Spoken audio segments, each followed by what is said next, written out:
വൈകി എഴുന്നേറ്റിട്ട് പെട്ടെന്ന് എന്തുണ്ടാക്കുന്നു കിളിപോയി നിൽക്കുന്നവർക്ക് വേണ്ടിയിട്ട് ഒരു ടൊമാറ്റോ റൈസിൻ്റെ റെസിപ്പി ഞാൻ മുന്നേ ഇട്ടിട്ടുണ്ടായിരുന്നു കേട്ടോ.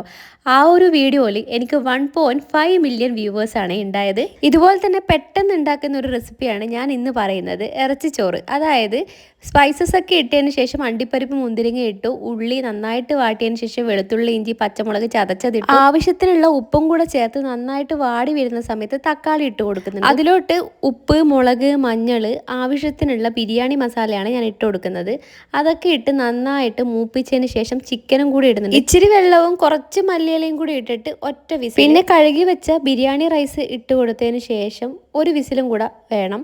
ഫുള്ളിലിട്ടിട്ട് ഒരു വിസിലാണ് വെക്കേണ്ടത്. അത് വെള്ളത്തിൻ്റെ ഒരു അളവ് പറയുകയാണെങ്കിൽ 1 ഗ്ലാസ് അരിക്ക് 1.5 ഗ്ലാസ് വെള്ളമാണ് ഞാൻ എടുക്കുന്നത്. അപ്പോൾ ഏകദേശം ഒരു അളവ് നിങ്ങൾക്ക് മനസ്സിലാവുന്നില്ലെങ്കിൽ റൈസിൻ്റെ അളവിലും കുറച്ചും കൂടെ മുന്നിട്ട് നിൽക്കുന്ന രീതിയിൽ വെള്ളം വെച്ചാൽ മതി. ഇനി നമുക്ക് സൈഡ് ഡിഷായിട്ട് വേണമെങ്കിൽ ചിക്കൻ ഫ്രൈയും കൂടി ഉണ്ടാക്കാം. അതിന് ഉപ്പ്, മുളക്, മഞ്ഞൾ, ഇത്തിരി ഗരം മസാല എടുത്തിട്ടുണ്ട്, വെളുത്തുള്ളി ഇഞ്ചി ചതച്ചത്, ഇത്തിരി പെരിഞ്ജീരകത്തിൻ്റെ പൊടിയും കൂടി ഇട്ട് മിക്സ് ആക്കുകയാണെങ്കിൽ ചിക്കൻ ഫ്രൈക്ക് ടേസ്റ്റ് കൂടും കേട്ടോ. ഈ ഒരു റെസിപ്പി ഞാൻ പറഞ്ഞത് ആർക്കെങ്കിലും മനസ്സിലായില്ലെങ്കിൽ കമൻറ്റ് ബോക്സ് പറഞ്ഞാൽ മതി കേട്ടോ. ഞാൻ ക്ലിയർ ആയിട്ട് ഒന്നുകൂടെ പറഞ്ഞുതരാം. ഇത് ഭയങ്കര ടേസ്റ്റി ആയിട്ടുള്ള ഐറ്റാണ് കേട്ടോ. തട്ടിക്കൂട്ടാണെങ്കിലും ഭയങ്കര ടേസ്റ്റിയാണ്.